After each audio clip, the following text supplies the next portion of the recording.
নাফাইজার নিশার কি হয়েছে? ইদানিং দেখতেছি খালি চ্যাট চ্যাট পোস্ট মারতেছে। কালকে তুমি কেন কাছে এসো না?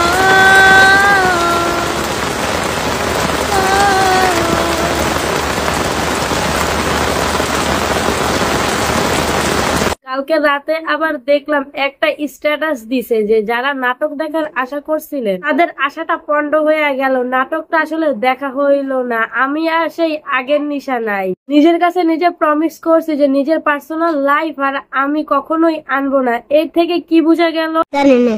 অবশ্যই তার ব্যক্তিগত লাইফে কোনো একটা ঝামেলা হয়েছে এবং আর একটা ভিডিওর স্ট্যাটাসে দেখা গেছে যে সে এরকম একটা টাইটেল দিছে, জন্মের সময় যদি মা লবণ দিয়ে মেরে ফেলতো তাহলে আজকে আর এই দিন দেখা লাগতো না।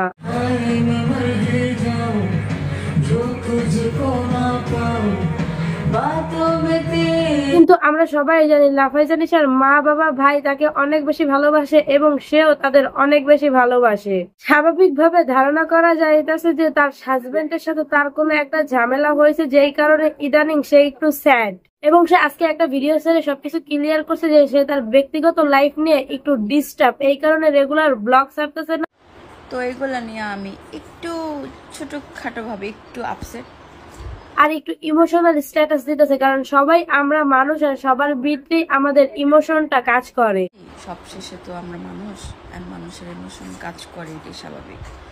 মানুষের কিউরিওসিটি হচ্ছে কার সাথে লাফাইজা নিশার ঝামেলা হলো, তার ফ্যামিলির সাথে নাকি তার হাজবেন্ডের সাথে। অনেকে তো আবার এইটাও বলছে এই সংসারটাও থাকবে না।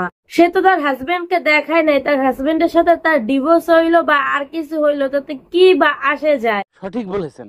অন্য একটা হাজবেন্ডকে নিয়ে আসলে বা অন্য আরেক জায়গায় বিয়ে করলে সে এটা বলবে যে এইটাই ওই হাজবেন্ড ছিল। আপনারা আবার পাবলিকেরা কি ধরতে পারবেন? ইউ নো হোয়াট, ওনারা পাবলিক ফিগার, কিন্তু ওনাদেরও একটা পার্সোনাল লাইফ থাকে। সবকিছু নিয়ে পাবলিকের মাথা ব্যথা ভালো না। নিঃসন্দেহে তুই ঠিক কথা বলেছিস। এমন হইতে পারে সংসারে থাকলে টুকটাক কিছু নিয়ে বাঁচতেই পারে, তার ফ্যামিলি বা মা বাবা কিংবা তার শ্বশুর শাশুড়ির সাথে তার কোনো কিছু নিয়ে ঝামেলা হয়েছে, হাজবেন্ডের সাথে ওরকম কিছু হয় না। আবার এমন হইতে পারে ফ্যামিলি জনিত কোনো কারণে তার হাজবেন্ডের সাথে ঝামেলা হয়েছে। আপনাদেরকে আপনাদের হাজবেন্ড কিংবা ওয়াইফদের সাথে কোনো ঝামেলা হয় না? পৃথিবীতে এমন কোনো সংসার নাই যেখানে ঝগড়া বাজে নাই, একদিনের জন্য হলেও ঝগড়া বাজছে। তো ওনাদের নিয়ে এত পারাপারি লাফালাফি করার তো কিছু নাই। কিছু পাবলিকই এমন থাকে, টুক থেকে টাক হইলেই মানুষের হোগার গুনিয়া লাড়ালাড়ি করতে আর গন্ধ শুকতে তারা ভালোবাসে। কিন্তু নিজেদের পাশার ভিতরে যে কত গু তারা জীবনে ওইটা দেখতেও যায় না আর কাউরে দিয়ে শোখায়ও না। কি বলছিস তুই? কিভাবে দেখবে? তারা তো দেখতে ব্যস্ত আছে যে কার পাশে কতটুকু গু আছে।